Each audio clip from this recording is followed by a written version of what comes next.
Bonjour les investisseurs, j'espère que vous allez tous bien. On est parti pour une nouvelle vidéo d'analyse technique aujourd'hui. 40 sociétés de qualité que j'ai sélectionnées pour leurs fondamentaux, plus Ruby pour faire le suivi. On a de la grosse cap pour le dividende, de la grosse cap pour de la croissance et de la small cap pour booster un petit peu le portefeuille. Avant de faire ça, on fait les recommandations d'usage. Je vous rappelle que je ne suis pas un professionnel ni un conseiller financier, mais un simple amateur qui cherche à partager sa passion. Et si tu veux me motiver, n'hésite pas à mettre un pouce, ça fait très plaisir. En aucun cas, je vous invite à répliquer les positions de mon portefeuille. Formez-vous et faites-vous vos propres convictions. Il y a beaucoup de choses gratuites sur Internet, donc il n'y a aucune raison de ne pas se former. Vous êtes seul responsable de vos investissements, du choix des positions, donc des plus-values et des moins-values qui vont avec. Ok, donc comme d'habitude, on commence avec mon sentiment de marché. Mon sentiment de marché, c'est qu'on est haut actuellement sur le CAC, mais il n'y a pas de bulle. Les valorisations en Europe ont l'air plutôt correctes, elles sont plutôt justes, donc pas de bulle, pas d'opportunité particulière non plus. Sur le CAC Small, c'est un petit peu différent. On était au milieu de son canal haussier de long terme, donc les prix paraissent encore relativement intéressants pour du long terme, pour au moins un début de ligne. À très court terme, ça latéralise. Depuis le début de la semaine, on attend tous les minutes de la Fed aujourd'hui 22 mai à 20 heures et surtout Nvidia à 22h20 en clôture des US. Et donc on verra jeudi comment les analystes, enfin, comment les investisseurs l'ont pris. Donc du coup sur le CAC 40, on est attentiste mais plutôt baissier en attendant les minutes de la Fed et Nvidia. Donc des gens prennent leur profit pour prendre moins de risques en attendant de voir jeudi ce que ça va donner avec la publication d'Nvidia. On est au-dessus d'un gap à combler à très court terme, les 8077 points à ne pas casser. Tant qu'on est au-dessus, tout va bien.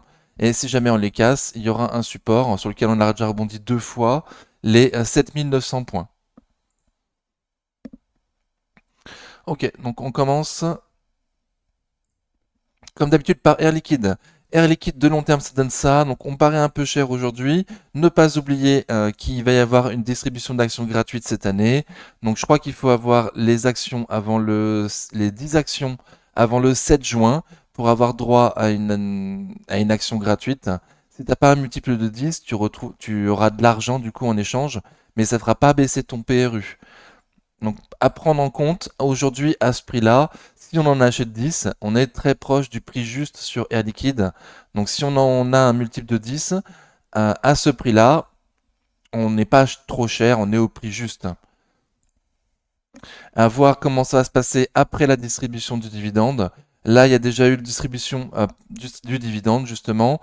Et depuis, on est toujours en tendance baissière, sous résistance oblique baissière de moyen terme maintenant.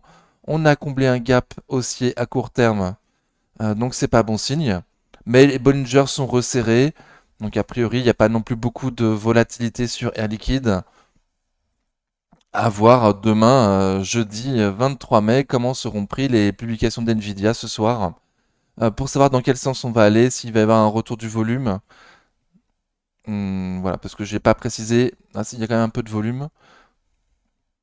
Sur certaines valeurs, il manque vraiment, vraiment beaucoup de volume, pardon. Donc toujours deux scénarios sur Air Liquide. Le premier, acheter un multiple de 10 dès maintenant, mais prendre le risque que ça descende après le détachement de l'action gratuite sur Air Liquide. C'est pas trop grave dans le sens où Air Liquide c'est une magnifique société. Avec le temps, relativement rapidement, tu retrouveras ton PRU, il y a de fortes chances. Deuxième scénario, pour pouvoir la choper, c'est attendre la distribution des dividendes et espérer que, comme en 2022, il y a une baisse d'environ 20% au détachement de cette action gratuite et pouvoir la choper plus bas. Le problème avec cette stratégie, c'est qu'on n'est pas du tout sûr que l'action Air Liquide baisse après le détachement de l'action gratuite. Il est possible qu'elle stagne ou qu'elle remonte. Donc voilà, dans les deux cas, il y a toujours un risque. Mais à ce prix-là, si on en a un multiple de 10, si on achète un multiple de 10 aujourd'hui, on a un prix plutôt juste sur Air Liquide. Tendance baissière de moyen terme. Le support plus bas, il y aura M200 jours aujourd'hui à 174,05 € et plus haut, donc passer cette résistance oblique baissière de moyen terme, aujourd'hui sur les 186 €. Airbus, de long terme, ça donne ça, donc très bien. On semble être un peu cher sur Airbus, mais Boeing a toujours des soucis, c'est incroyable. Encore une news Cette semaine, un bad buzz sur Boeing. Alors, c'est pas de leur faute, ils sont pas en cause, mais de nouveau un bad buzz. Airbus semble avoir gagné le match pour la prochaine décennie qui va venir, a priori. Décennie, je suis peut-être un petit peu optimiste, mais c- ça prend une longueur d'avance, en tout cas là depuis quelques années Airbus, avec des technologies en avance par rapport à Boeing, une qualité de produit supérieure à Boeing. Donc Boeing va falloir qu'ils mettent les bouchées doubles dans les prochaines années pour rattraper le retard. Donc ça se retrouve dans les prix sur Airbus. On était jusqu'à présent sous résistance oblique baissière qu'on a cassé. Donc depuis on latéralise au-dessus d'un gap haussier qu'il ne faudrait pas combler si on ne veut pas retrouver une tendance plus baissière sur Airbus, le gap des 156,50 €. Au nord, essayez de s'extirper des plus hauts récents, donc essayez de clôturer au-dessus des 163,26 €, pardon, pour essayer d'aller voir plus haut sur Airbus. Pour l'instant, ça latéralise. De nouveau, on est en attente de savoir ce que Nvidia et la minute de la Fed vont donner comme direction au marché. Et très très très peu de volume aujourd'hui sur Airbus. Très surprenant, vraiment très très peu de volume. Ah. Pas une opportunité de marché sur Airbus a priori pour cette année. Au prix juste pour l'année prochaine. Voilà, mais semble avoir pris un avance sur son seul concurrent aujourd'hui, Boeing. Alten, de long terme, ça donne ça, donc très bien. On est en range depuis janvier 2022 environ. On était retourné dans le bas du range récemment. On est à un prix plutôt juste sur Alten. Pas d'opportunité particulière. Donc on a rebondi sur le support des 108,50, 112,60 €. Et après un beau rebond, on se retrouve tout de suite sous la résistance oblique baissière. On arrive à la résistance oblique baissière, donc à passer demain, jeudi 23 mai, à passer sur les 126,50 €. Donc encore 30 centimes à passer, voir s'il y a une explosion à ce niveau-là. Prochain objectif, si c'est le cas, 128,90 €, le comblement du gap créé à la sortie des résultats sur Alten. Donc au sud le support, en haut le gap à combler à 128,90 €. Certainement qu'il y aura une petite consolidation à ce niveau-là, vu qu'il y a beaucoup de court-termistes actuellement sur les marchés. Ça accumule quand même pas mal, avec RSI au-dessus de 50, donc avec force et volume. Ah non, justement, le volume, ça manque un petit peu certains jours. Mais il y a de la force, RSI au-dessus de 50 et ça accumule. Des grosses mains accumulent. Ok, à un prix plutôt juste. Ce n'est plus l'opportunité comme sur le support il y a 3 semaines. Amundi, de long terme, ça donne ça, donc spécial, très latéral. En tout cas, il n'y a pas beaucoup de bougies et les niveaux semblent très clairs, donc elle est facile à lire. Aujourd'hui, on est plutôt haut historiquement sur Amundi. On est au prix juste pour l'année prochaine. Il n'y a pas encore eu le détachement du dividende sur Amundi. C'est l'une des dernières à détacher son dividende avec les bancaires. On visait le comblement du gap à 72,45. Eh ben, on n'a pas eu la force d'y aller. Là, on est toujours dans le support. Le support des 69,18 €, 71,10 €. Donc à voir au nord si on a la force d'aller combler le gap à 72,45. Se renseigner également sur la date du dividende que je n'ai pas. Donc j'ai donné le support sur lequel on était, l'objectif 72,45 pour les courses thermistes, et voir surtout la direction que prendra Amundi au détachement de dividendes. Ça devrait plus tarder, j'imagine, début juin. Historiquement, fin mai. Historiquement, c'est plutôt fin mai le détachement du dividende, donc on est vraiment pas loin à mon avis, hein. À un prix relativement élevé, en tout cas au prix juste pour l'année prochaine, pas pour cette année. Pas d'opportunité particulière sur Amundi et au détachement du dividende, voir quelle direction ça prendra. Pour l'instant, il y a toujours de la force, est resté au-dessus de 50, ça accumule plus et ça manque de volume certains jours. Donc on attend le dividende. Pardon, au cas où détachement du dividende, il y a un gap à combler. Le premier gap à combler, 66 € 70. Le prochain gap à combler au sud, potentiellement au détachement du dividende. ASML Holding, de long terme, ça donne ça, donc magnifique. Des petits problèmes de news ces temps-ci sur ASML Holding où les Américains empêchent de vendre tout ce qu'ils voudraient aux Chinois. Hmm.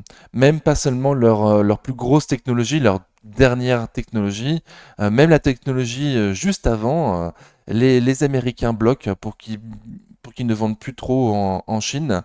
Donc ASML cette semaine nous a dit, pour rassurer les Américains certainement, qu'ils pouvaient désactiver à distance leurs machines et que donc même s'il y avait une attaque des Chinois contre Taïwan, ils pouvaient désactiver leurs machines au besoin. Ok.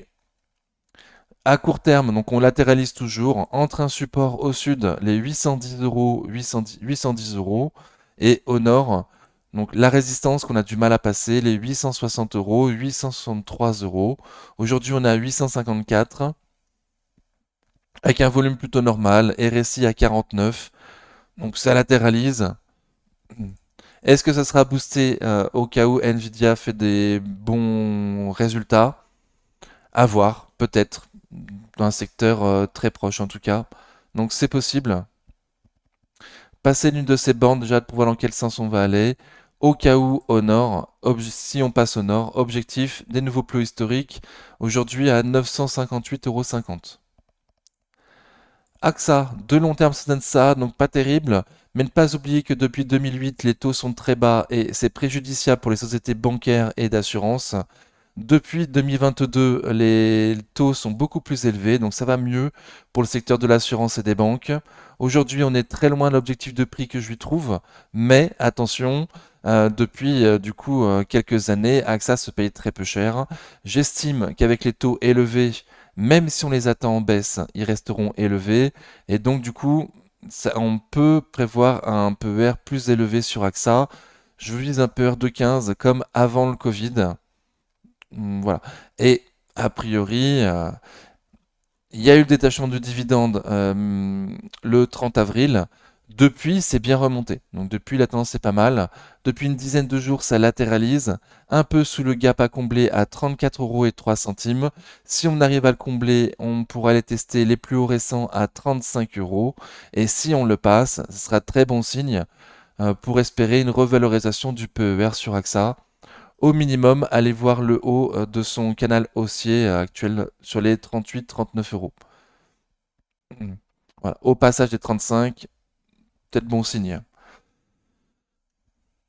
Donc, ça manque un peu de volume certains jours. Ça distribue même aujourd'hui, mercredi 22 mai, à un prix qui offre quand même un bon rendement à ce prix-là. Intéressant. 6% il me semble. Ok. Au sud, ne pas aller plus bas que le plus bas précédent à 30,50 €. Ça serait très mauvais signe.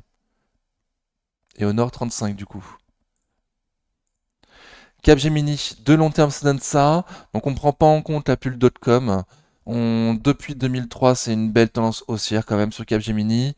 À un prix qui semble relativement juste pour Capgemini pour cette année. Donc on devrait finir l'année entre 208 et 231 euros, hein. La bourse ayant tendance à, enfin, les investisseurs ayant tendance à toujours anticiper quelques mois auparavant. Ok, donc on est bloqué là actuellement par une résistance sur Capgemini. La résistance des 208,20 €, 212,80 €. Au passage des 212,80 €, très bien, on pourrait tester les plus hauts récents sur 226,80. Et au sud, et même de 100 jours à 190,52 € devrait faire support si jamais il y a une petite respiration sur les marchés. Ce qui correspondra ça ne sera pas très très loin en tout cas des 50% de Fibonacci sur les 193,70 €, les 50% de Fibonacci en cas de respiration sur Capgemini. Alors j'ai peut-être été un peu vite en besogne en visant 190,50 € au sud pour Capgemini. Le premier mauvais signe déjà sera de faire un plus bas que le précédent. Donc ne pas clôturer en dessous des 197,65 € pour ne pas faire de plus bas que le précédent sur Capgemini. Dassault Systèmes, de long terme, ça donne ça. Dassault Systèmes semble cher, même avec un PER de 30. Et pourtant, à très court terme, bah, ça rebondit. Ça rebondit fort aujourd'hui, mercredi. Mercredi 22 mai. Donc en tendance baissière de moyen terme, ça a latéralisé quelques jours et là, depuis 2 jours, ça a l'air de s'exciter un petit peu sur Dassault Systèmes. On arrive au premier objectif qui est M200 jours à 40,18 €. Si on arrive à la passer, il y aura une résistance des 41,55 €, 42 euros. Et ça accumule avec gros volume, RSI fort depuis 2 jours, donc c'est pas mal du tout. Au sud, ne pas faire de plus bas que le précédent. Donc ne pas clôturer sous les 36,53 €, ce serait très mauvais signe. Ok, surprenant, très très cher. Bon, à voir si ça perdure ou si c'est beaucoup de court-termistes. Edenred, de long terme, ça donne ça, donc très bien. On est dans le bas de son canal haussier de long terme, à un prix qui laisse une petite opportunité pour cette année, mais pas mes 20% de marge de sécurité, mais qui laisse 20% de marge de sécurité pour l'année prochaine. Pour l'instant, on n'a pas eu la force d'aller combler le gap à 48,58 €. Si on y arrive, on se retrouvera dans une résistance des 48,80 €, 50,40 € à passer. Au sud, ne pas faire de plus bas que le précédent, donc ne pas clôturer sous les 43,71 €. Ça voudrait dire casser le canal haussier de long terme, donc pas bon signe. Ça accumule pas, ça distribue pas, RSI à 49, donc tout juste un peu de force. Volume normal.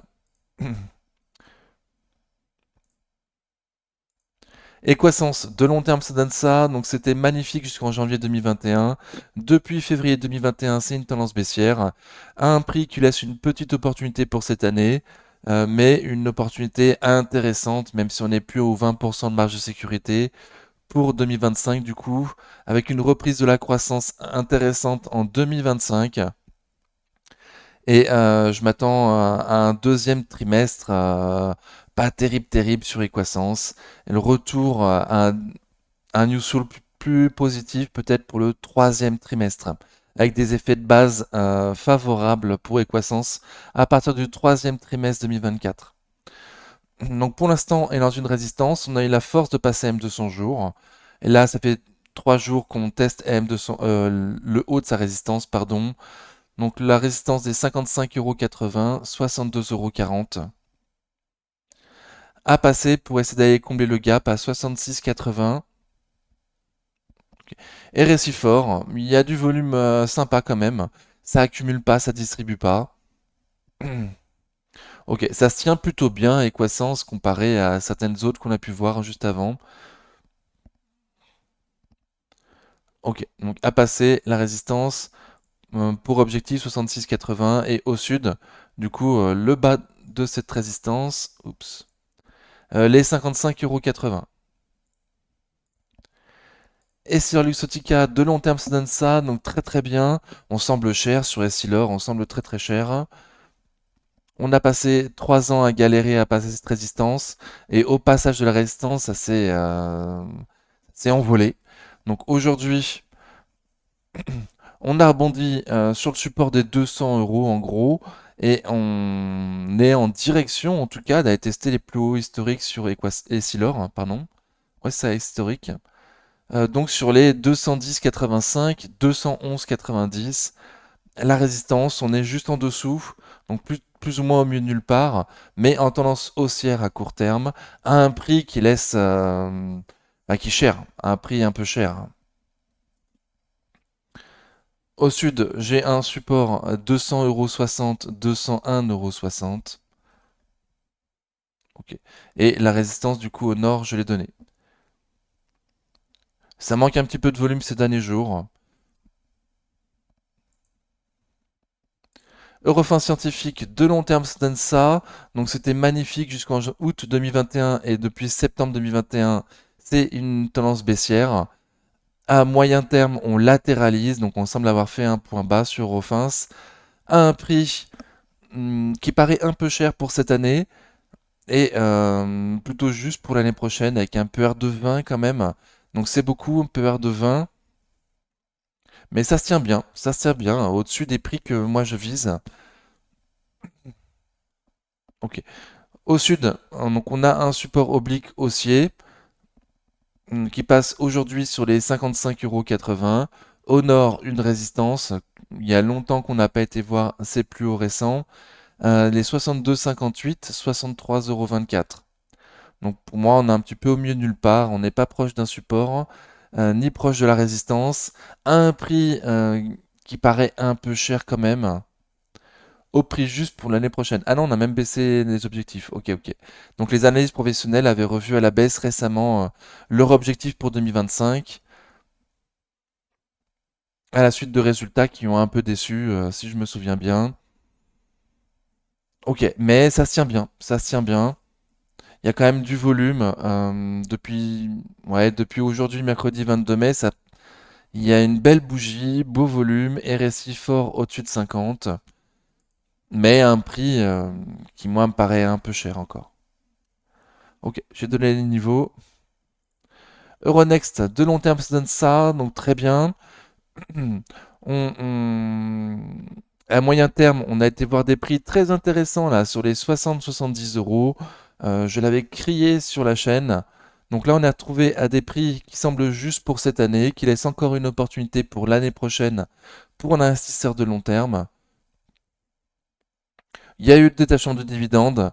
Euh, Donc on est passé sous les 90 € au détachement de dividendes et depuis, on fait pas grand-chose. On attend tous Nvidia, les minutes de la Fed pour savoir dans quel sens le marché va vouloir aller.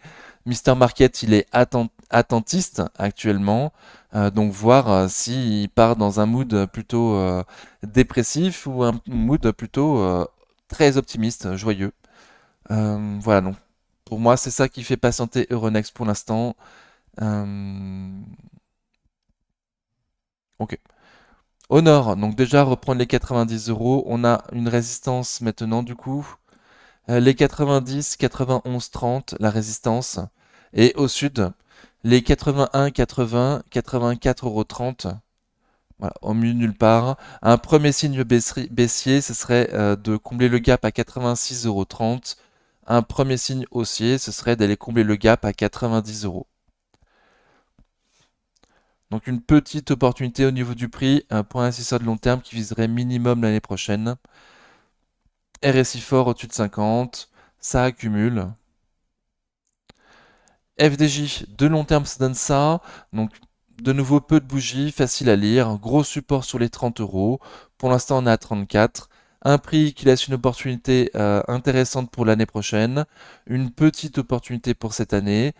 En sachant que pour moi, les prix que je vise ne prennent pas en compte l'achat de Kindred. Avec l'achat de Kindred pour l'année prochaine, je vise les plus hauts historiques à 48 € sur FDJ. Un bon rendement à ce prix-là. Au détachement du dividende, ça latéralise.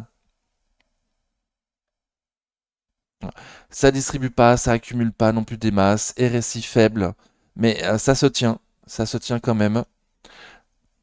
Au nord, premier objectif, aller combler le gap à 35,14 €.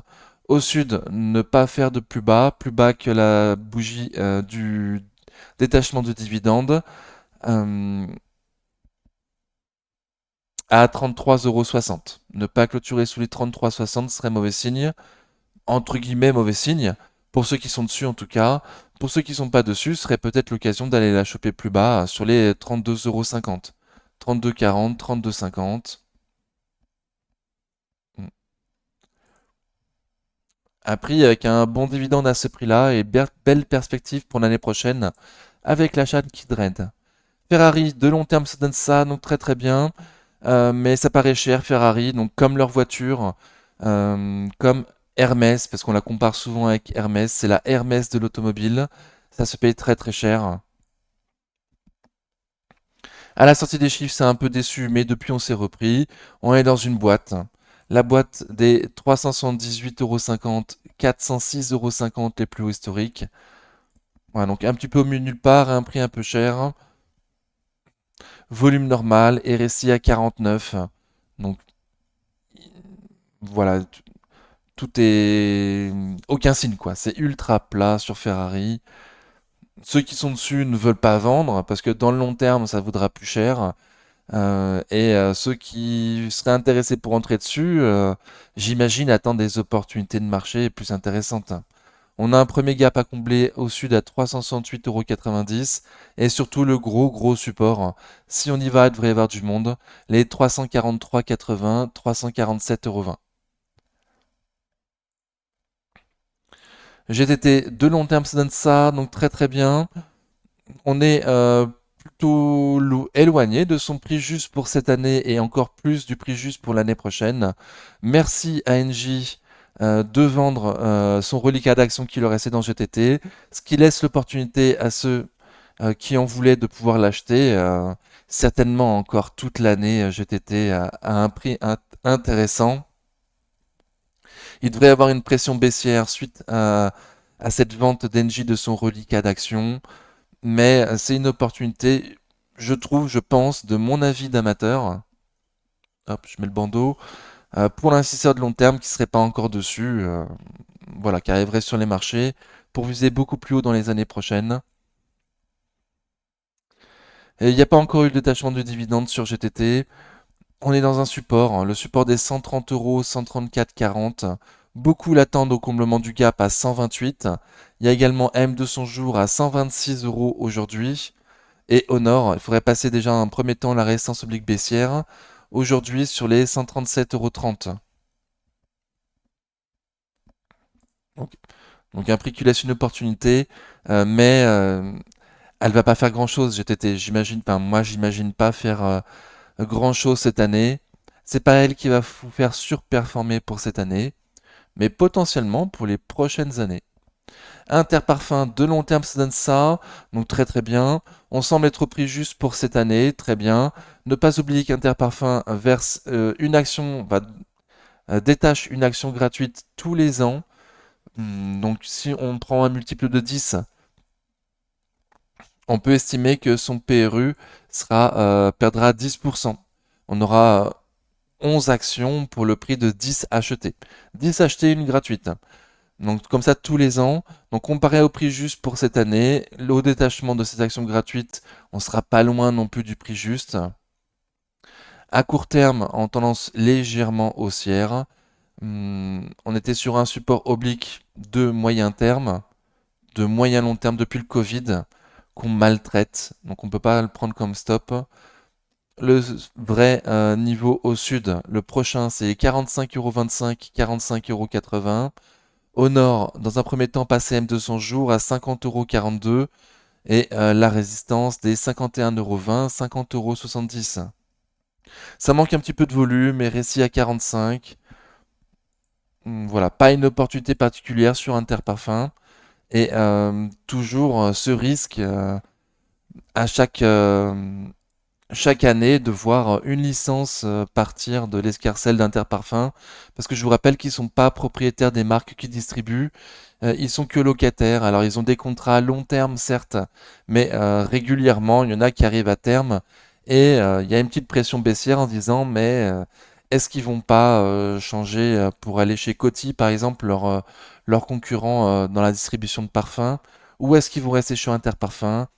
Donc à ce prix-là, on se paye plus ou moins le même prix que LVMH, sauf que LVMH est propriétaire de toutes ces marques. Donc voilà, je trouve que Interparfum se paye cher, mais historiquement se paye toujours cher. Et c'est quand même de la belle qualité, avec une action gratuite en plus tous les ans, ce qui fait baisser ton PRU de 10% tous les ans si tu as un multiple de 10. Voilà. Mais on se fait distribuer, hein. C'est pas gratuit, hein. Ok. Ipsos, de long terme, ça donne ça, donc très bien. Ça faisait pas grand-chose depuis des années, c'est pas un business qui fait rêver. Mais depuis novembre 2020, grosse accélération haussière. 40% de la planète vote en 2024. Là, on semble être arrivé à des prix quand même un peu chers sur Ipsos, mais petit peu ER. Est-ce que le marché va vouloir la valoriser avec un multiple des bénéfices un peu ER plus élevé dans les années futures que ça se payait dans les années passées? Pour l'instant, moi, je passe pas le cap, même si c'est une belle société. Voilà, j'ai toujours peur que pour cette année, il y ait des revenus exceptionnels dus à ces grandes parties de la population qui votent Et est-ce que ça va pas s'essouffler l'année prochaine, vu que du coup il y aura beaucoup moins de pays qui voteront, hein. Ipsos est très utilisé pour faire, enfin c'est une entreprise de sondage, et du coup les politiques de tous les continents aiment bien faire des sondages pour savoir quoi dire aux futurs électeurs. Voilà, sachant qu'ils ont aucune personnalité et qu'ils veulent juste se faire élire, donc ils vont là où le peuple veut bien l'aller, quoi. Ok, excusez-moi pour cette petite digression, enfin pour cette petite interlude, on va dire, voilà. Donc aujourd'hui, on est très très proche des plus hauts historiques, les 67,20 €, 67,70 €. Au sud, voilà, on est sur un support oblique 2 moyen terme. Je préfère dire les 65 euros. Si on comble le gap aussi à 65 euros, mauvais signe. Et si on fait de nouveaux plus hauts historiques, écoutez, c'est pas mal. RSI fort, ça manque un petit peu de volume ces derniers jours, ces derniers mois. Ce dernier mois, depuis le mois de mai, ça manque un peu de volume. Donc dans une bonne partie de la hausse, ça manquait un petit peu de volume. Ok. J'ai donné les niveaux plus haut, plus bas. Et la tendance à court terme. Ok. Kering, de long terme, ça donne ça. Donc c'était magnifique jusqu'en juillet 2021. Et depuis août 2021, c'est une tendance baissière. Kering ne va pas bien ces temps-ci. Fondamentalement, ça perd des parts de marché. Surtout Gucci, mais pas que. Pas que. Alors, le management fait tout ce qu'il peut, et il me semble qu'il a pris les choses en main quand même pour essayer de redresser la barre. Donc, on va voir dans les prochains trimestres, voir ce que ça donne. Surtout, Monsieur De Sarno, la nouvelle collection, qui j'espère arrivera enfin en magasin de façon un peu plus importante, pour que les fashion victimes se l'arrachent. Donc, on verra au deuxième trimestre. Le management nous a prévenu qui s'attendait à un pas très bon premier semestre. Donc potentiellement, deuxième trimestre sera de nouveau pas bon, comme le premier. Au sud, on est dans un support du coup. Le support des 320,80 au sud, il faut le tenir. Sinon, prochain objectif au sud, 300 euros le prix rond.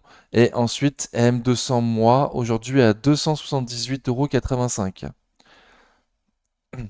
Au nord, allez combler le gap à 346,60 € pour essayer d'aller voir le haut de ce support, les 362 euros. Ok. Donc ça latéralise depuis un mois et on s'attend à un mauvais deuxième trimestre.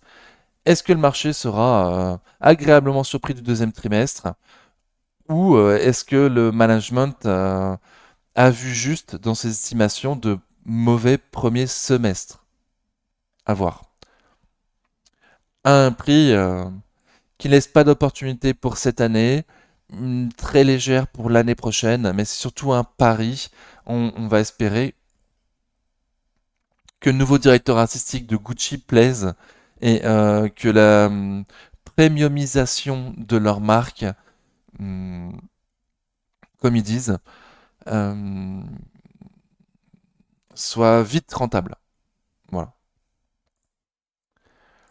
L'Oréal, de long terme, ça donne ça, donc très très bien, magnifique, exceptionnel. On paraît cher à ce prix-là. C'est la marque des meilleures sociétés, hein, d'être extrêmement cher, comme Air Liquide, bon, bah, L'Oréal, Ferrari, qu'on a vu juste avant. Donc les sociétés les plus recherchées du moment. Pas loin du tout des plus hauts historiques sur L'Oréal. Donc on est dans un range. Le range des 418,70 € au sud et les 457,60 € au nord. À voir si on arrive à passer les 457 au nord et, et un petit niveau intermédiaire, les 436,50 €. Si on le passe, on passerait au milieu de son range, donc milieu sud de son range. Et si on fait un nouveau plus historique, si on clôture au-dessus des 457,60 €, potentiellement un retour de la tendance haussière sur L'Oréal, mais à un prix qui laisse aucune opportunité, aucune, qui paraît cher, mais qui paraît cher. On n'est même pas au prix juste pour 2025, on est au-dessus, on ne serait plus ou moins au prix juste pour 2026. Voilà, donc pas une opportunité particulière, mais une magnifique société, très recherchée. LVMH, de long terme, ça donne ça, donc très très bien. LVMH, on semble être un peu en dessous de son prix juste sur LVMH. Ok, donc une petite consolidation à court terme, petite respiration. On a même cassé M200 jours aujourd'hui sur LVMH. M200 jours à 755,92 €. Voilà, on a clôturé à 751 euros. Donc pas bon signe sur LVMH. Toutes les sociétés luxe ont bien baissé aujourd'hui, mercredi 22 mai. Même Hermès. Je crois que c'est Hermès qui a le plus baissé. Alors excusez-moi, je vais vérifier. Ah oui, Hermès a bien baissé. Elle a cassé son support sur Hermès. Pour ceux qui sont dessus, le support des 2248. On a clôturé à 2184 en distribuant avec un récit faible et un gros volume baissier du coup. Ok, donc potentiellement, bon, on n'aurait pas dans ma liste, mais prochain objectif, les 2105 points, un gap à combler, ce qui correspond parfaitement aux 50% de Fibonacci sur Hermès. 2105 euros. Prochain objectif sur Hermès au sud. Et au nord, du coup, repasser la résistance des l'ancien support qui fait maintenant résistance, les 2248, 2269. Ok, excusez-moi, on retourne à LVMH. Donc LVMH cassé sa M200 jours. Prochain objectif au sud, 689 euros. Si on se reprend pas très très vite, demain, jeudi 23 mai, aidé par une belle un beau papier de la Fed et une belle publication d'NVIDIA. Ou au contraire, au sud, objectif complément du gap à 689 euros. 700 euros dans un premier temps. Si les investisseurs ont suffisamment de force pour ne pas la faire combler son gap à 689. Au nord, bon, déjà dans un premier temps, repasser au-dessus de la M200 jours, aujourd'hui à 755,92.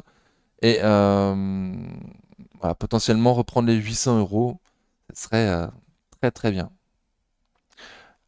À un prix un peu en dessous du prix juste sur LVMH. Donc pas la plus prisée, c'est pas la plus prisée, malgré ses excellents fondamentaux. Pernod Ricard, de long terme, ça donne ça. Donc c'est pas mal, c'est bien. On est sur le support oblique de long terme depuis 2009. Donc très bien. À un prix qui laisse une petite opportunité pour cette année et l'année prochaine. Et l'exceptionnel Daniel Cohen de Lara de la chaîne BNP Paribas Produits de Bourse sur YouTube avait proposé un produit, j'en avais parlé dans la dernière vidéo, à la baisse sur Pernod Ricard. Moi je disais que je voyais pas ce qu'il voyait. J'ai oublié que lui il était en Ishimoku, hein, on l'appelle Docteur Ishimoku. Donc effectivement on était sous un nuage voilà, qui annonçait une baisse sur Pernod Ricard. Il a vu juste. Donc bravo à tous ceux qui ont pris le produit qu'il avait proposé. On a été combler le gap à 143,10 € avec une mèche. À voir si la tendance baissière à court terme continue. Donc prochain objectif au sud, 143,10 €. Ensuite on se retrouvera au sud toujours dans l'ancienne résistance, l'ancien support, pardon. Le support des 139 euros, 142 euros. Ok. RSI faible, donc il n'y a plus de force sur Pernod Ricard, avec un volume plutôt normal, sauf lundi 20 mai, mais lundi qui était férié, donc c'était plus ou moins normal. Ok, donc tendance baissière à court terme. On a eu le premier objectif avec une mèche. Est-ce que la tendance baissière à court terme va continuer? Est-ce qu'on va se retrouver dans un range entre les 139 et au sud et les 150, 155 au nord? Prochaine résistance au nord, en tout cas, 151,40, 155,40 €. Publicis Group, de long terme, ça donne ça, donc magnifique. Publicis Group qui change de, pas de métier, mais presque. Ils sont bien renouvelés ces derniers temps en achetant des entreprises dans le cloud, dans la tech. Donc ils sont bien transformés, ils ont bien pris le virage du numérique sur Publicis Group. Donc on a déjà revu à la hausse le PER sur Publicis Group. Auparavant, ça se payait beaucoup moins cher que ça. Voilà, donc je veux pas trop aller trop haut pour l'instant, mais la tendance est extrêmement belle. Depuis le 15 novembre 2023 environ. On est dans un range toute l'année 2023 et à la sortie de ce range, on a dupliqué le range une, deux, trois, quatre fois déjà. On n'a pas encore été voir l'objectif du quatrième range à 108,80 €. Voilà, ça semble latéraliser, même légèrement baissier aujourd'hui, mercredi 22 mai. Mais de nouveau, la Fed et Nvidia peuvent retourner le marché. Donc voir dans quel sens ça va aller. Pour l'instant, la tendance est extrêmement belle. Au sud, si on casse les 100 euros, c'est très mauvais signe. Au nord, objectif 108,80 € pour faire de nouveaux plus hauts historiques. Rémi Cointreau, de long terme, ça donne ça. Donc c'était beau jusqu'en décembre 2021 et depuis janvier 2022, c'est quand même beaucoup moins beau, hein. C'est quand même beaucoup moins beau. À un prix qui paraît juste pour cette année. On est au prix juste, un petit peu en dessous des prix justes. Dernièrement, on est dans une boîte, donc une sorte de range. Le bas de la boîte sur les 87,92 €. Donc il nous reste encore 2 euros à faire au sud pour aller voir le bas de cette boîte. Au nord, les 101,25 €. Hmm. Donc Rémi Cointreau, moins forte que Pernod Ricard quand même, hein, moins forte que Pernod Ricard. Elle a moins rebondi au passage du président chinois, euh, qui a dit ne pas vouloir mettre de nouvelles taxes sur les spiritueux européens. Voilà, mais il y a moins d'opportunités fondamentales par rapport au prix entre Pernod Ricard et Rémi Cointreau. C'est sur Pernod Ricard qu'il y a le plus, a priori, fondamentalement, de meilleures perspectives. Pardon, je m'exprime mal. Sur Rémi Cointreau, on est au prix juste aujourd'hui. Sur Pernod Ricard, il y a une petite opportunité au niveau du prix. Voilà. Donc, et une meilleure diversification sur Pernod Ricard, une meilleure répartition géographique. Voilà, donc Rémi Cointreau n'était pas ma préférée, hein, je vous l'ai dit plusieurs fois. Ok, donc j'ai donné le range. RSI fort, volume vendeur. Donc à voir le bas de cette boîte, 87-92. Va-t-il y avoir un rebond? On l'a déjà testé une, deux, trois fois, donc ça serait la quatrième fois. Ruby.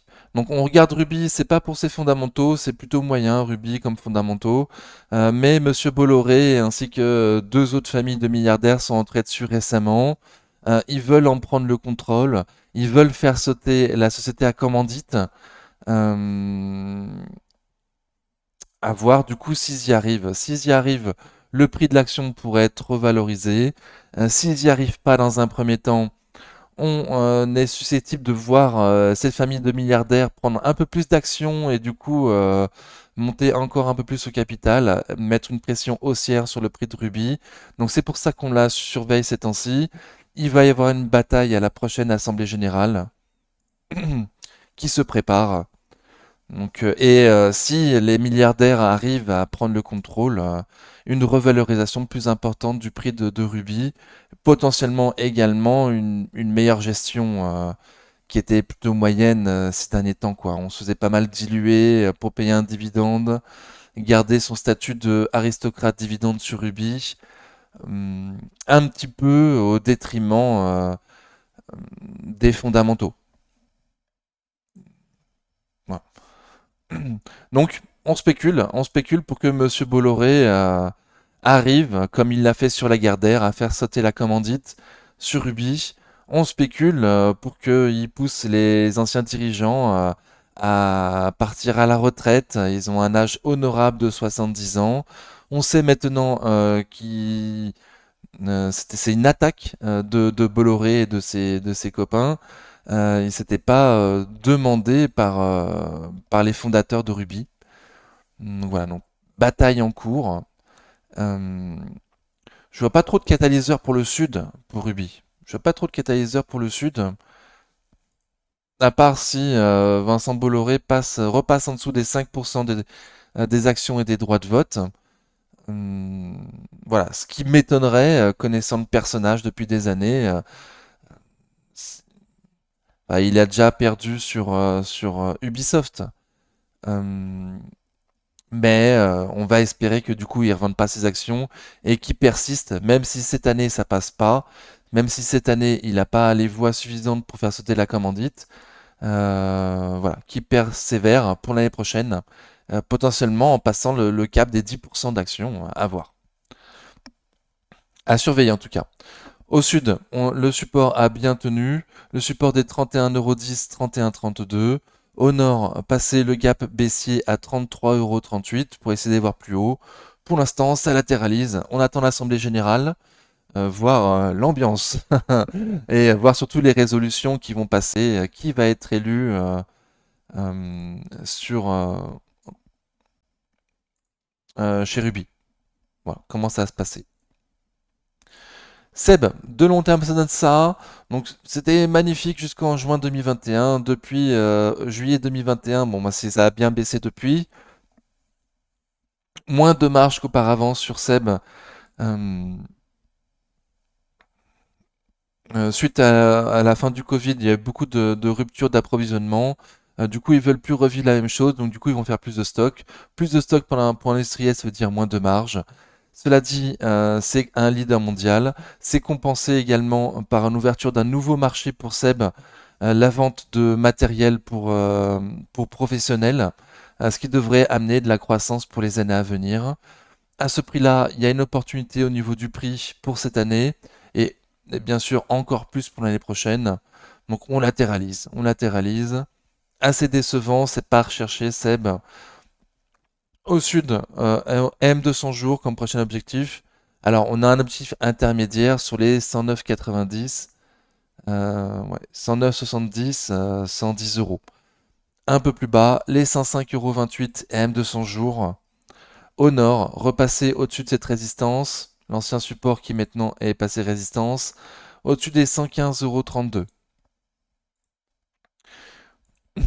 Et je le répète à chaque fois, je sais, mais Hibou en a fait une vidéo et ils nous disent que pour eux, à ce prix-là, l'actionnaire pourrait voir la revalorisation de son prix, enfin avoir un retour sur investissement entre 8 et 12% entre la revalorisation du prix de l'action et les dividendes sur SEB.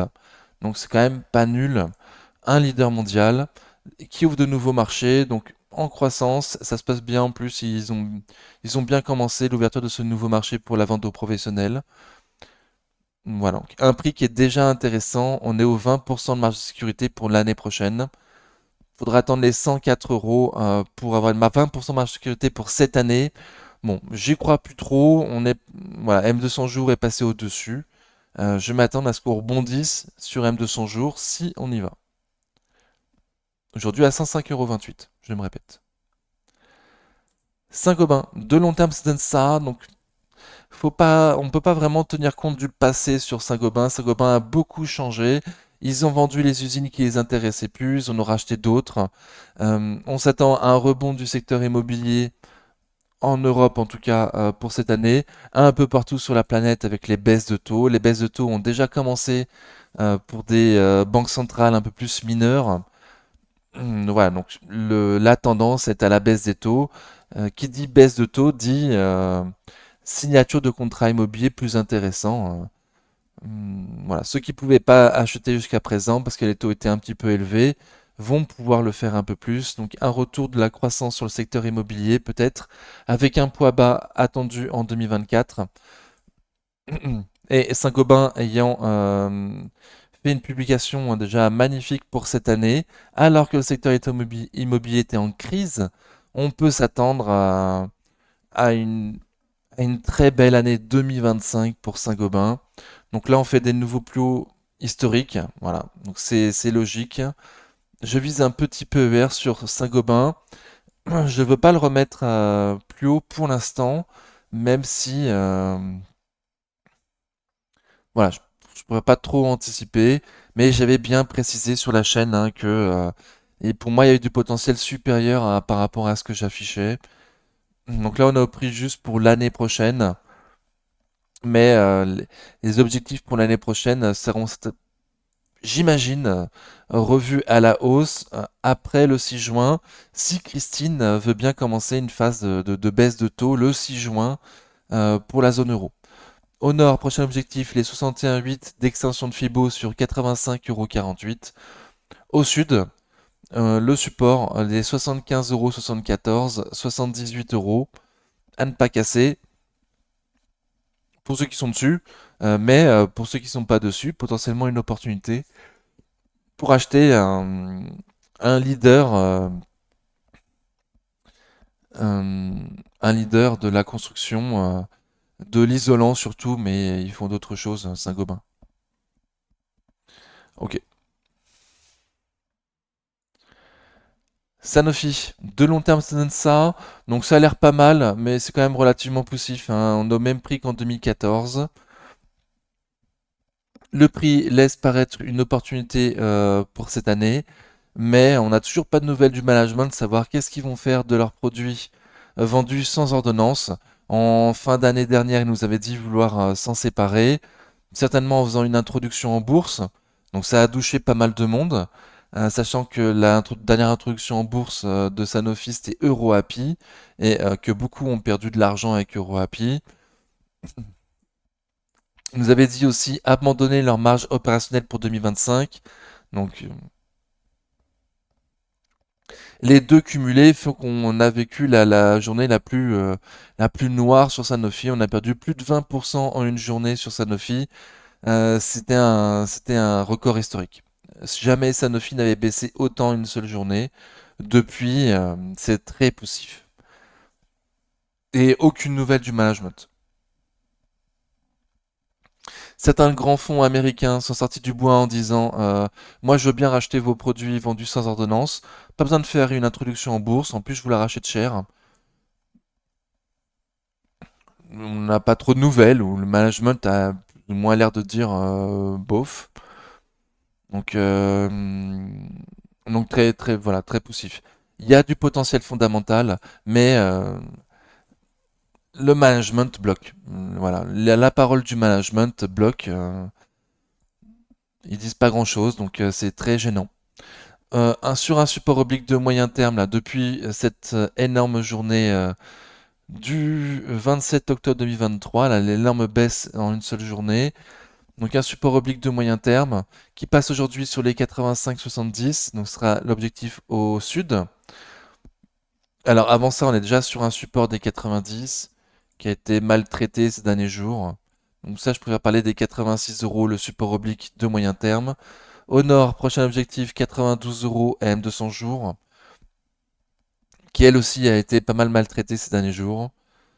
Pour avoir comme objectif, aller clôturer au plus haut récent à 94,33 €. On attend surtout le management. On attend surtout le management. Pour l'instant, il parle pas.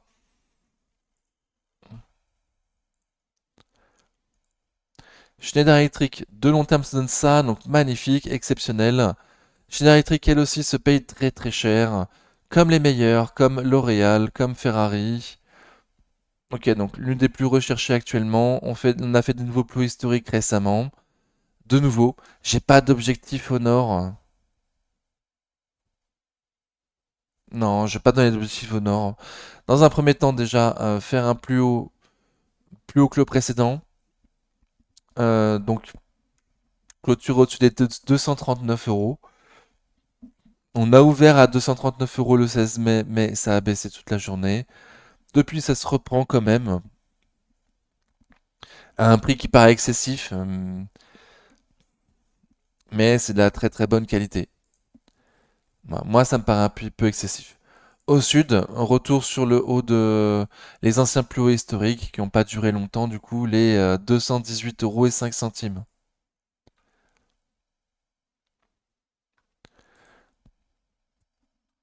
Ok, et au nord, je suis désolé, j'ai pas d'objectif. Soitec, de long terme, ça donne ça, donc très spécial. Depuis 2016, c'est quand même une recovery à un prix qui maintenant semble être un peu cher. Mais j'ai baissé le PER sur Soitec. Historiquement, il y a plutôt un PER de 25. Vu que pour les 2 prochaines années, le management nous a dit prévoir de gros investissements et du coup prévoir une grosse baisse du bénéfice par action, je vais m'attendre à 2 années un peu noires pour Soitec. À court terme, on a rebondi au-dessus des 80. On attendait les 80 euros sur la chaîne, on n'y a pas eu. On a rebondi sur les 86. Depuis, c'est en belle tendance haussière. Ah, sortie des chiffres aujourd'hui, 22 mai sur Soitec. Alors, j'ai pas eu le temps d'aller les voir. Je vais les voir tout de suite du coup. Bah non, je vais voir sur Zone Bourse le prix en après-clôture pour voir si... non, bah c'est neutre. 0. 0, 0. Est-ce qu'il y a déjà des news par rapport à la sortie de chiffres sur Soitec?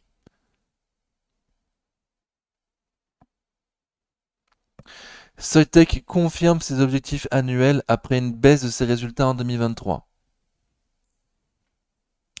Soitec confirme ses objectifs pour 2024-2025.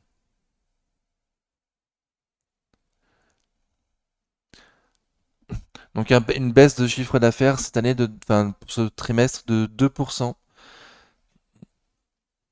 par rapport au quatrième trimestre 2022-2023. Chiffre d'affaires annuel en repli de 10%.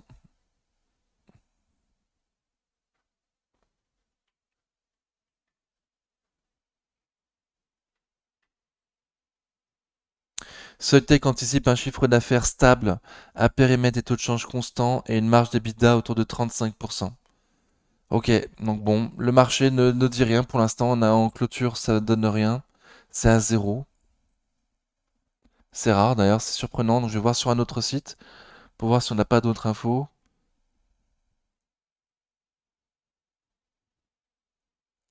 Hmm. Non, bah c'est aussi stable sur Boursorama.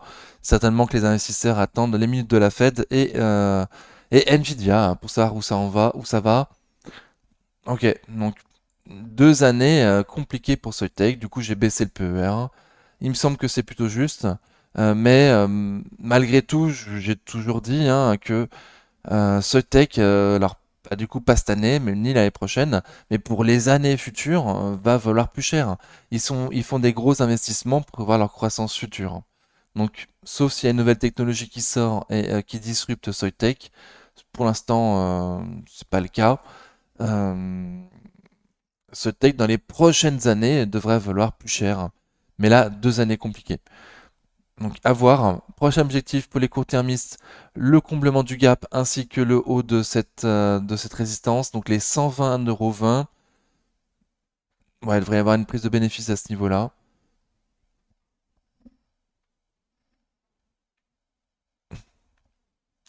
Et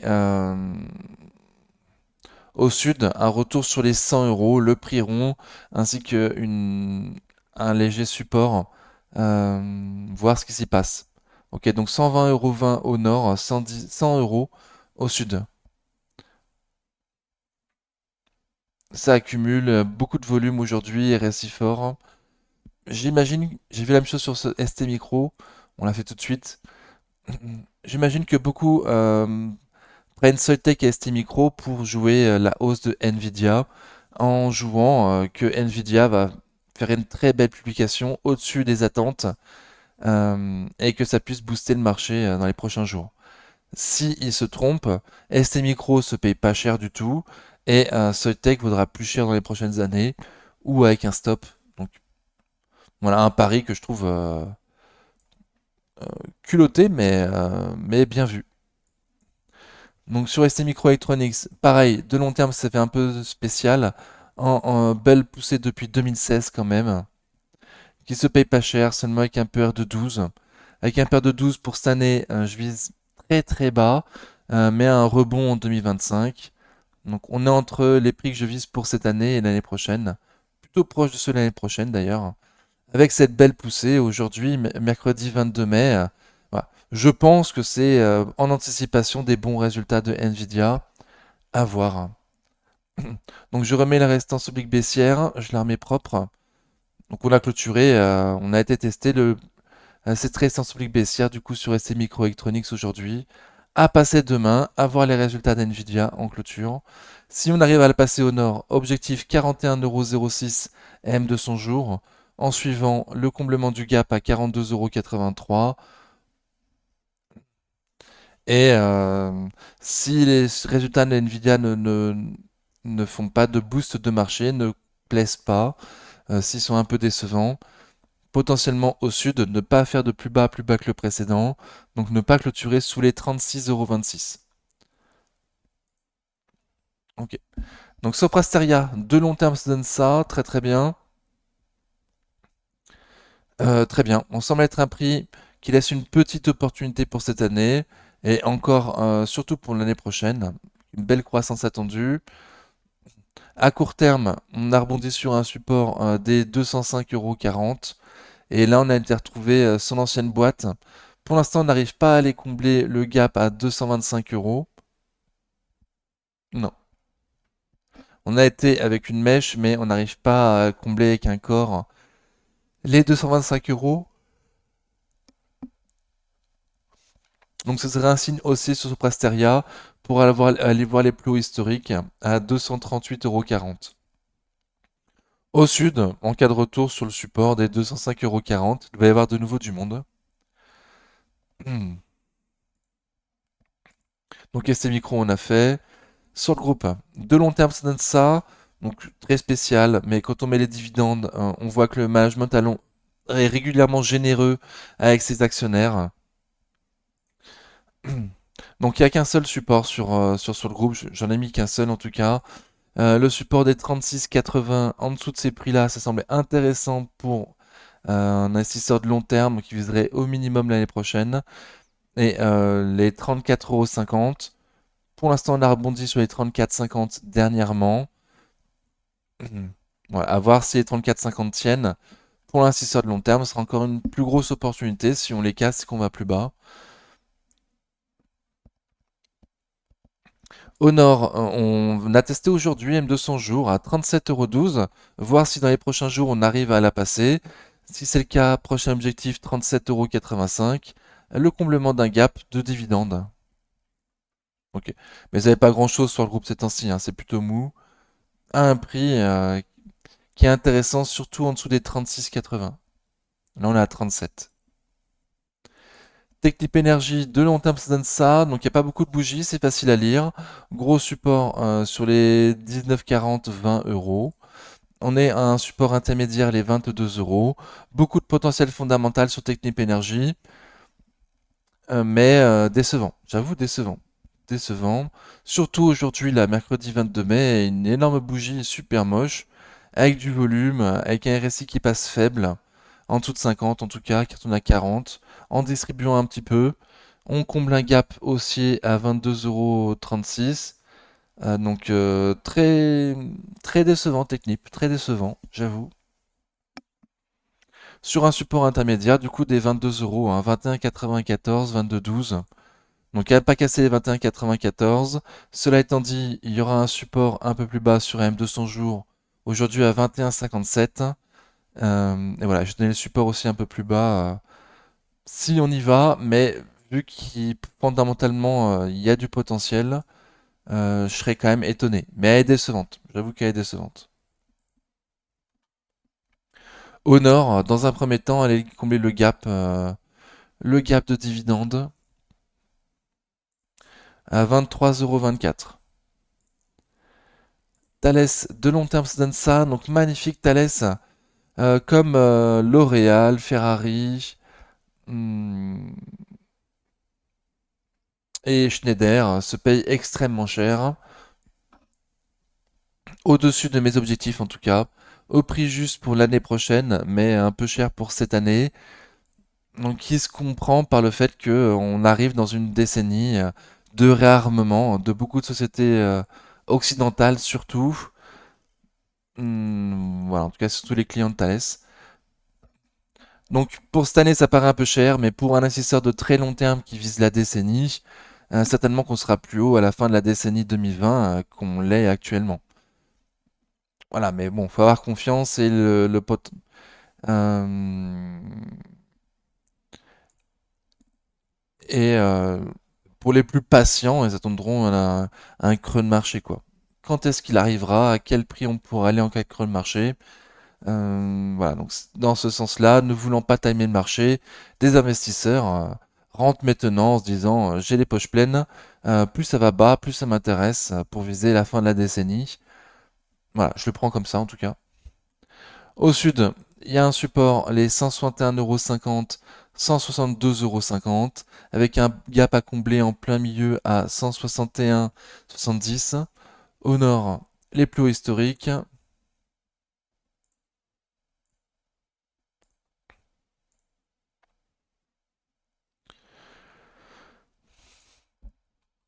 167,95, 169,20 €. 169,20 € les plus hauts historiques sur Thales. Donc à repasser pour faire de nouveaux plus hauts historiques. On en a le potentiel si les investisseurs qui visent la fin de la décennie sont suffisamment nombreux. Volume fort, RSI fort. Thermador Group, de long terme, ça donne ça. Donc très bien. À un prix qui paraît juste pour cette année. Pas une forte croissance attendue l'année prochaine pour l'instant. Certainement qu'il y a la baisse des taux le 6 juin de nouveau par Christine Lagarde. Les objectifs pour l'année prochaine seront revus à la hausse par les analystes professionnels. Voilà, certainement, hein, avec un retour du secteur immobilier qui ira un peu mieux. On a été comblé un gap baissier à 87,30 € et depuis, trois bougies rouges. Hmm, trois grosses bougies rouges. Alors ça manque de volume sur Tamador, ça manque de volume. Je préfère donner le niveau de la boîte. Du coup, les 80 € ont bien fait support récemment. On a rebondi dessus deux fois. La deuxième fois, on a pris 10%. Ok. M de son jour un petit peu avant à 80,27 €. Et du coup, prochain objectif, faire un plus haut que le précédent. Donc clôturer au-dessus des 87-90 sur Tamador pour reprendre une tendance à court terme un peu plus intéressante que là ces trois derniers jours sans trop de volume. Total Energy, de long terme, ça donne ça. Donc, pas terrible, hein. C'est super, surtout depuis octobre 2020. Depuis que la planète est repartie. Un prix qui semble juste, mais pas cher. Alors, à chaque fois, j'ai du mal à expliquer ce principe. Euh, En Europe, on est beaucoup ESG, environnement, social et gouvernance, ce qui n'est pas le cas des pays anglo-saxons. Donc on paye nos majors pétrolières, notre majeure pétrolière, beaucoup moins cher que dans les pays anglo-saxons. Donc elle est pas chère par rapport à ses pairs, mais ça semble être quelque chose que pour l'instant on ne peut pas passer quoi. Donc c'est pour ça que dernièrement Total avait dit réfléchir à une cotation principale aux États-Unis. Voilà. Monsieur Boujna de Euronext a dit qu'il travaillait avec Total pour essayer de régler leurs problèmes de valorisation en Europe. Je sais pas trop ce qu'ils peuvent faire à ce niveau-là, hein, mais pour faire en sorte que Total reste avec euh, sa zone mince, je sais plus comment je dis. Enfin, bref, que Total reste principalement coté à Paris et n'aille pas aux US. Donc à voir ce que ça donne. Donc c'est pas cher, Total, surtout comparé à ses pairs. Et le petit PER aussi de 7 ne valorise absolument pas les excellents fondamentaux, l'excellent historique de Total, ni son excellent management, ni les dividendes. Euh, mais ça semble plutôt juste, vu que nous, Européens, on est très écolo-friendly, quoi. Donc dernièrement, le pétrole baisse un peu. On était dans une boîte et on a cassé la boîte sur Total Energy. Donc on a cassé les 66,36 €. Prochain objectif au sud, les 64 €. Pour être tout à fait précis, les 63. Alors je vais mettre 63,66 parce qu'il y a un gap à combler sur les 63,66. Et au nord, 64,16 €. Donc le prochain support sur Total Energy, maintenant qu'on a cassé cette boîte. Ok, donc j'ai enlevé la boîte. Je suis pas sûr qu'on y retourne tout de suite. Ça distribue, RSI faible, volume vendeur. Donc prochain objectif 64 euros. Il devrait y avoir du monde dans un premier temps. Ensuite TM 200 jours, aujourd'hui à 62 euros et 5 centimes. J'ai pas donné d'objectif au nord. Bah déjà repassé au-dessus des 66,36 euros. Triano, de long terme, ça donne ça. Donc très cyclique, hein, en tout cas au niveau du prix, c'est très très cyclique. Hum, a fait une publication qui était bien, mais boudée par les investisseurs à la sortie de la publication. Pourtant, elle était bien. euh, voilà. Mais le fait que Trigano a utilisé beaucoup de sa trésorerie leur a fait peur. Voilà, mais Trigano l'a bien précisé, hein, tous les ans c'est la même chose. Ils font du stock pour que les parcs de camping-cars et de remorques et de caravanes soient pleins. Et ça va se vendre tout l'été. Et d'ici la fin de l'année, ils retrouveront leur trésorerie. Alors, ne pas oublier aussi que Trigano souhaite racheter la partie mobilhome de Beneteau, ce qui va lui coûter beaucoup d'argent. Voilà, normalement, il devrait émettre un peu de dette pour payer ce relais de croissance qui sont les bungalows de chez Beneteau. Donc on attend toujours la news par rapport à ça d'ailleurs. Toujours pas de nouvelles, à savoir si l'autorité de la concurrence accepte cette vente ou pas. Donc baissier à la sortie des chiffres, qui n'était pourtant pas mauvais du tout. Euh, Prochain objectif au sud, 139,45 M de 100 jours, donc on est juste à côté. Et si on rebondit dessus, du coup, objectif 150 euros, la prochaine résistance. 150 euros, le prix rond. Voilà, dans l'objectif d'aller combler le gap de la sortie des résultats à 152,70. Ah, mais il y a eu un dividende aujourd'hui, pardon, j'avais mal vu. Ok. Donc il y a eu le dividende de détaché aujourd'hui, mercredi 22 mai.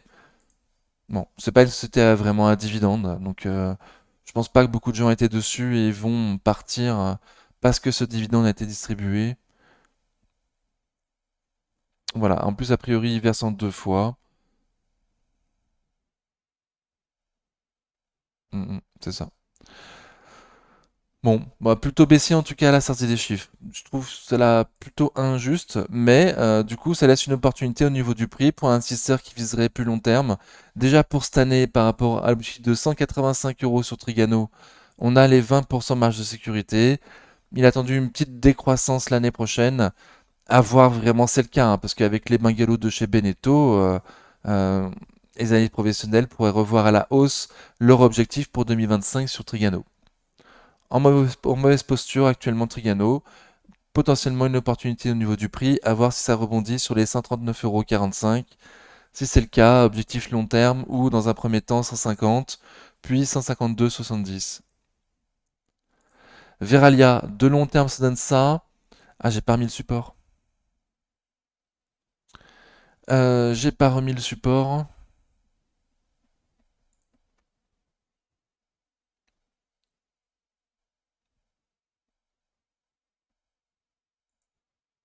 Hmm. Allez, un petit support sur les 30 euros. Qu'est-ce que j'ai fait? C'est la fin de la vidéo. Donc, je vais mettre 30 euros pile poil, le prix rond. 30 euros, 31,44, le gros support avec gros dividende à ce prix-là. Déjà aujourd'hui, le dividende est très intéressant, mais 20% plus bas, il sera beaucoup plus intéressant. Aujourd'hui, on est au prix juste sur Veralia. Aujourd'hui, on est au prix juste. Donc, à la sortie, au détachement du dividende, ça s'était bien repris, mais surtout, j'imagine, enfin, je sais pas trop. Ça accumule beaucoup et récit fort au-dessus de 50, il y a quand même du volume. Veralia semble rechercher même après le détachement de son dividende. Cela étant dit, à court terme, on n'a pas eu la force d'aller combler le gap à 37,52. Donc ça, c'est assez surprenant. Voilà, le prochain objectif 37,52 au nord. Pour aller voir plus haut, il semble y avoir une certaine force sur Veralia. Et si j'ai tort, au sud, 35,13 € M200 jours. Ce sera notre juge de paix. Si on les passe au sud, mauvais signe pour ceux qui sont dessus et potentiellement une meilleure opportunité pour ceux qui sont pas dessus. Un prix juste de nouveau hein, pour cette année, avec une toute petite opportunité pour l'année prochaine, mais on aura tellement le temps de... Voilà, donc pas une opportunité particulière au niveau du prix, mais quand même bien recherché. Quand même bien recherché. Depuis sa dernière publication, très bien recherché. Et même à la sortie au détachement du dividende. Ok, donc j'ai donné des niveaux, en tout cas au nord, au sud. Vinci, de long terme, ça donne ça, donc très bien. On semble être au prix juste pour cette année. Il y a eu les résultats il y a quelques semaines. Depuis, ça a rebondi sur le support des 110 euros. On a été bloqué par la résistance des 115 euros, 115, 116, 116,60. Au plus haut, on était à 116,60. Ok. Et là, on latéralise du coup sous cette résistance. À un prix qui paraît juste, donc pas une opportunité particulière. Si on passe les 116,60, très bon signe, on pourrait aller voir la prochaine résistance des plus hauts historiques. Résistance des 120 euros, 119,15 €, 120,62 €. Et au sud, dans un premier temps, aller combler le gap à 112,50. Et ensuite, M200 jours, aujourd'hui à 110,97. Ça manque un peu de volume ces derniers jours. Et pour finir, Wavestone. Wavestone, donc de long terme, ça donne ça, donc très très bien. On semble être entre les prix de cette année et visé juste pour cette année et ceux de l'année prochaine. Donc on prend un petit peu d'avance sur Wavestone.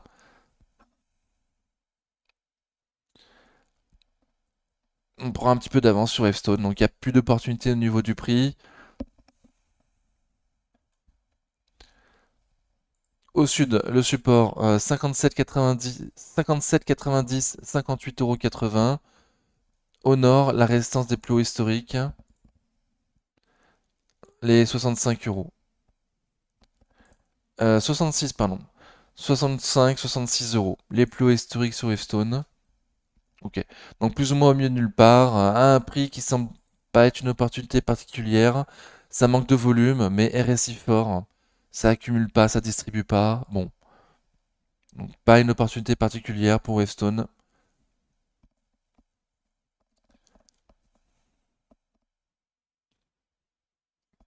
Hmm. Ok, je vous remercie beaucoup d'avoir suivi la vidéo jusque-là. J'espère que vous avez bien mis un pouce si vous avez apprécié ce genre de vidéo. N'hésitez pas à dire vous ce que vous en pensez en commentaire. Si vous avez des remarques ou des choses à préciser pour les sociétés, ce serait super pour la communauté. En attendant la prochaine vidéo et la publication de la Fed et d'NVIDIA, prenez soin de vous. Ciao.